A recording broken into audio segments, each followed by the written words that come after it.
রান্না করে। Thank you. এইগুলো এখন করতে হবে। আচ্ছা যেটা তুমি করো নে ছবি তোলে এবার। শাড়িটা পর ব্লাউজ এটা তো মনে হয় হবে। এই দেখো মেনুটাই তো তোমাদের সাথে শেয়ার করা হয়নি।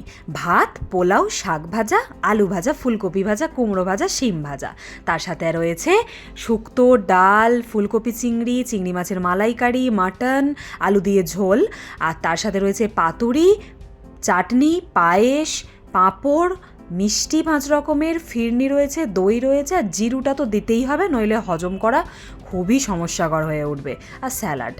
এখানে মা পায়েস খাইয়ে দিয়ে একটুখানি আশীর্বাদ করে দিল, এবার ওরা খাক, কারণ অনেকটা দেরি হয়ে গেছে। আবার এই বিয়েবাড়ি নিয়ে তো অনেক ভিডিও আসতে চলেছে, সেইগুলোও তো দেখতে হবে নাকি। আজকের মতন এখানেই তাহলে আসি, দেখা হচ্ছে খুব তাড়াতাড়ি আর একটা নতুন ভ্লগ নিয়ে তোমাদের সঙ্গে। তোমরা সবাই খুব ভালো থাকো, সুস্থ থাকো।